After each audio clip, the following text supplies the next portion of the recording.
Hi everyone, my name is Heather. This is my episode 2 of my podcast. If you don't know me, I'm a survivor of CSA and a forced abortion, and I'm also Catholic. And this podcast is going to be faith-based. So I think this one will be like PTSD and like physical symptoms, like hormonal stuff that can happen to you. So I have severe PTSD, anxiety associated with PTSD, depression. I have hypothyroidism, I have liposis slash lipodemia. That's a majority from my trauma. I also have scarring leading up to my back end. So kind of like PTSD symptoms that I've had and or occurring more. So flashbacks, big one. It can be a sense, a smell, a touch, someone touching you. Anything can set off either a small trigger or a big trigger, or just words. I've noticed words really affect me a lot. And people saying stuff that they're not supposed to say to people that have PTSD, just from doing my own research and being in therapy, you're not supposed to say that to a survivor slash victim. So the smallest thing can set off a major reaction with someone with PTSD. And there are different forms of PTSD. Severe, just regular PTSD, complex PTSD. I think there's like a spectrum of PTSD just from doing my own research and talking to a doctor. So for me, it's a heavy topic, but I think it needs to be addressed, especially what's happening in the Catholic Church right now. Just for a percentage of bad people, it doesn't make up the whole entire church. So I think this topic will be PTSD, being Catholic with PTSD, and how I kind of combat all of that stuff.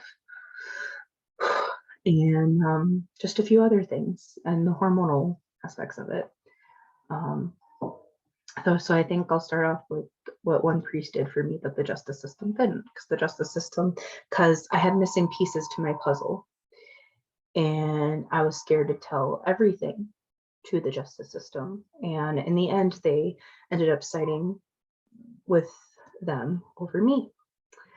And it really hurt. And I'm so traumatized by that it's really hard to trust the justice system now. Like, I get anxiety when I pass that place and stuff. And people just don't get it. The people around me just don't get it, that it's really hard to, be around those places and stuff. What one priest did for me, this is a good priest, one that hasn't done anything, has really been like a lifesaver to my family and me. So this was a few years back on Mother's Day, which is a really hard day for me. Because of, my twins and my miscarriages. My ex-uncle came in the middle of Mass. I didn't know this. Like, my mom and my dad and my aunt like told me afterwards. So he sat right behind me, and my mom asked, "Can I use your phone, Heather, to call 911?" And I was wondering what was wrong. And she told my aunt that came with me to Mass. My dad was volunteering to like set up for Mass and to clean up after Mass. And she said that, and then she told my dad, like, he's here and he's sitting right behind. He sat right behind me. There was plenty of space. He didn't sit behind my aunt. He didn't sit behind my dad. He didn't sit behind my mom, but he sat right behind me to try to silence me and to try to have that power over me still. And then my mom told my aunt before she called the police and went out to the sanctuary to go to another pew. And when I turned to talk to my aunt to say that we were moving, I seen him out of the corner of my eye, and I started to have panic attacks, started to flash really badly. And we got up in that, and this was towards the end of Mass, and my dad told Father, he's here. You've told him before, because he's came to my parish before, and he said, you're not allowed here at all. And he took my ex-uncle, this is what my mom said, which made me love the church even more for just standing up for me, twisting his arm behind his back and giving him to the authorities, and just saying, here you go. And he signed a property restraining order for the church, and that's permanent. My mom said that property restraining orders are permanent. So I feel really safe in my parish now, and don't feel scared that he might come or anything in that. I don't really want to ever see my ex-uncle again or his minions and his family. I really never want to see him again, just because they haven't apologized, for the infliction and hurt and that. And Father allowed me and my mom to talk to one of the police officers that had Father sign the restraining order for the church, and talked. He said, if you want to open a new case, Father, you can with us. And at that moment, I was just like, I don't want to be, I didn't say this to him, but I was like, I didn't want to be hurt again by them, and be called a liar, because that's the worst thing you can say to someone that has been through something like I have, is to call us liars. I have scarring. I've remembered more and more, and stuff just doesn't add up. That was during my case that could have done the work to do it, the detective, but she didn't want to put 2 and 2 together, and should know that people with PTSD like me, it's hard for us to talk. It can take us 5, 6, 10, maybe even never to talk about it. So for me, it broke my heart when she did that, and I felt like killing myself afterwards. So when Father did this for me, and I've been seeing him a lot more often now, it's just like a God wink, like, it's gonna be okay, Heather, whatever your next step is, it's gonna be okay. And I'll be internally and externally always grateful to him for doing that for me, for standing up for me and believing me and my family 110%. So before you judge just the first little teeny layer of the church. Do your own research, think about it before those actions, affect others and that judgment comes on. Because it's not us as a whole. It's wolves in sheep's clothing, that it's all about power and money. You follow the power and the money in any stance like that, and finding the kids that are most vulnerable and don't really have the best boundaries put up. They seek those kids out to try to silence and terrify them and to take the power over them, just from doing my own research and stuff. Now with PTSD, memory loss, and flashbacks, those are a really big struggle for me. But keto diet has helped, exercise has helped, losing a good portion of my weight has helped. And I think of PTSD with the memory part, like Dory, where you don't really remember a lot of stuff, but when you do and you try to heal, they can hurt. They can physically hurt, like emotionally and physically can like take you back to that time. And I've just learned from repressing them so many times in my life to just allow them to happen, desensitize myself, and use my tools from therapy. And I'm in therapy weekly. Let's see, anger. PTSD is very, like, the stages of it are very similar to grief. And I've had a lot of grief in my life. The loss of somebody or many people. So just kind of going from one emotion to the next has been really hard, and I've been stuck in anger so long. And I'm trying really hard to kind of break that apart and be like my confirmation saint, Saint Maria Goretti. Even though her journey in life is different from mine, I want to be able to say one day, like she said in the dream to the person that killed her own neighbor, I forgive you. I want you to be with me in heaven. I want to be able to say that to the people that hurt me. So for me, it's a big step, and I'm still learning to forgive. I still have that anger, And I want to be able to fully forgive, all of them, and to be able to say, I'm doing better in life. I know you did this. He knows you did this. It wasn't right of you to do, but I'm praying for you, and I hope to see you one day in heaven. I really hope one day I can say that, because it's really hard to follow in the footsteps of Jesus, Mama Mary, all the angels and saints, the people that have hurt them, and vice versa. It takes a lot of courage, and some victims and survivors never forgive. And my goal is not to push anybody into the Catholic Church. That's not my intent with this. It's just faith-based and how I deal and combat my PTSD and all of my symptoms I've got over the years from that happening to me as a kid. And I learned in therapy that don't let one person or people take you away from God just because of their horrible actions. It took me a long time to come back to God. It really did. But I'm so glad I did. I've learned so much. I've done so much. And I even volunteered for American Needs Fatima and met a survivor of something else. I'm not going to share her story, but I met her, and she's so nice, and we're Facebook friends now and stuff, and we keep in touch and stuff. So I think it's amazing how God can put certain people in your life that you need at that moment. So for me, I found healing in confession, what that priest did for me. And I'm still on my healing journey, because I have a lot of other flashbacks that I need to work through. Like, I've put them on the back burner, and leaving them there for now. But I'm slowly understanding my feelings now. Feelings are really hard for me, because a good portion of survivors and victims don't get the right to feel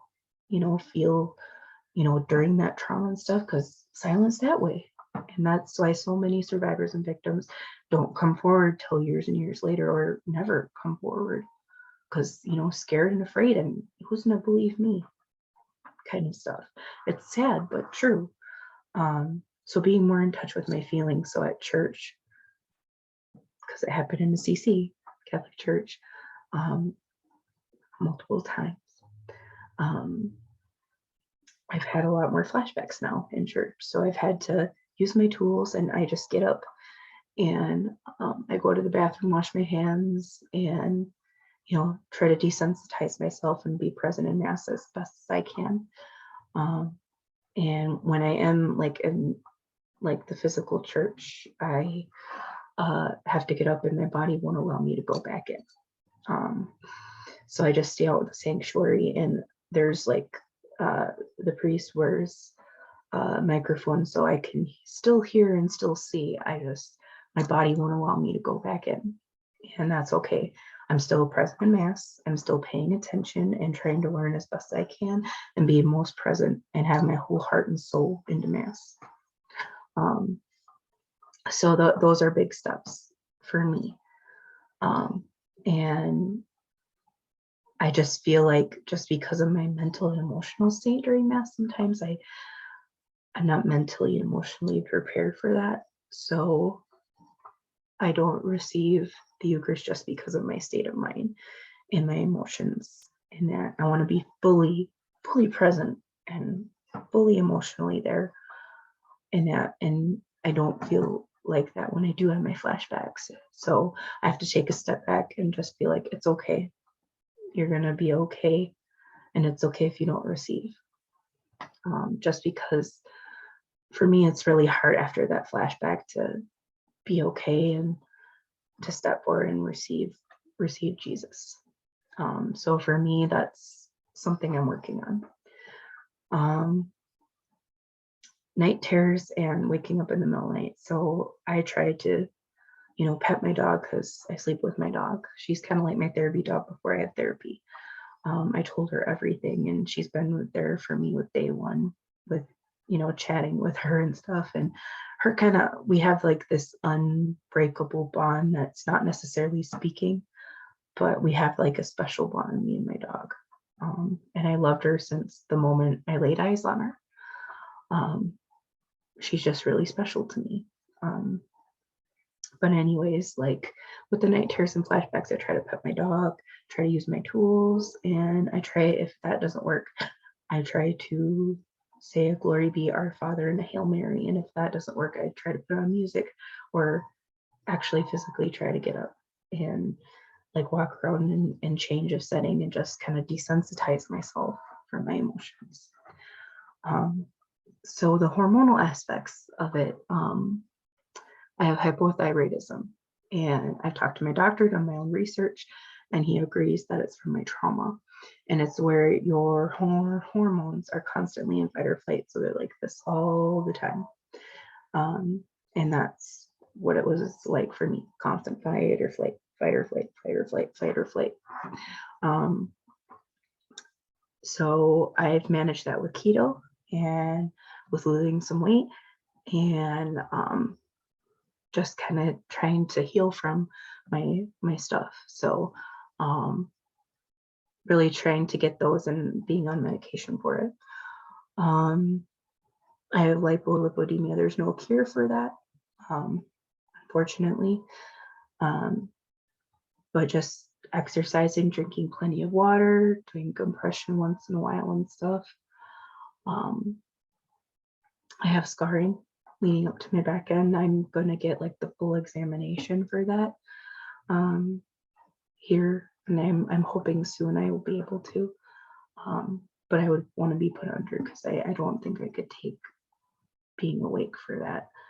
And just somebody that like specializes in scarring and stuff. So I'm taking baby steps, and I worked with one of my aunts, and she's from what an outsider's perspective, not being her, but from an outsider's perspective, and what my mom and my sister and that has been saying, it seems like she's being led back to the church, which I think that's awesome. And she told me, just like, Heather, I want to go to confession one of these Saturdays with you and confess and that. So it just seems like she's little inching, little here and there back to the church to fully accept all of the church's teaching. So I think that's amazing. And I've been working with her, going to places that don't really want to go to, but I needed to for my own healing. So different aspects like that have really helped my growth and my healing and healing my inner child. And just allowing my flashbacks to happen. I used to force them down, didn't want to, remember anything, and just kind of shove them away and put them in a box in my brain. And it was itching to come out just to allow me to heal. And I'm finally allowed to do that. And cutting out toxic people, even if you're in your own family, if they're toxic to you, that's okay to remove them from your life or have very minimal contact with them. And that's what I've done with my aunt and my cousin and my one other cousin. And it's really helped, because my one cousin, my girl cousin, that was her dad, my ex-uncle, her dad, or sperm donor, however you want to say it, did that to her too when I wasn't even there too. So it's really sad. But she started to like explain her flashbacks to me and like go into detail and stuff. And I established boundaries with her, and she kept overstepping them over and over and over again, and didn't respect me to say, here are my boundaries, please respect them. And she didn't. She kept stepping on my toes, and wanted me to validate her memories for her. And I can't do that. She has to do the hard, raw, emotional, tough work. It's hard to do, and I've grown in the last 10 years. I'm used to be a life of like partying and just not wanting to feel my emotions just because I was afraid to feel again, to have emotions, to believe in God and stuff. And I haven't turned my back on God since I came back to the church. I've been sober for almost 11 years now. Just these little baby steps have really helped me to, and big steps too. Big steps in my healing have really helped. So seeing my psychiatrist regularly, seeing my therapist almost every week, except if, one of us is on vacation or one of us sick or extenuating circumstances, I haven't missed. Except for in those instances, I haven't, because I want to heal. I want to heal all this pain that I have on my shoulders. And I've done some, and I'm working with a victim's advocate to see where stuff went wrong and stuff. And working with my aunt has really helped and empowered me to speak up for myself. Boundaries are really helpful too. Those boundaries that I set with my cousin, she didn't respect them, so I had to completely almost cut off 100% ties, because I know I'll have to probably see her at family functions, but at the same time, I'm not, I just don't want to be around her. It's just my feelings and stuff and that, and just being betrayed so many times in my life. It's just that. So I think I will end it here for right now. Yeah, I know it was kind of all over the place, but I just wanted to do my second podcast today. I felt like I wanted to. So I hope everybody has a great day, and I hope you kind of learn something about me and my faith, and that one or like a small percentage of a group of people doesn't make the whole group of people bad. That's just something to keep in mind when you're thinking of the Catholic Church. And like I said in my previous one with my guest star, that there was in sheep's clothing. Should they have covered it up? No. Should they have silenced the victims and survivors? No. There could have been a different way to go about it. So that's just something to think about. So God bless everybody.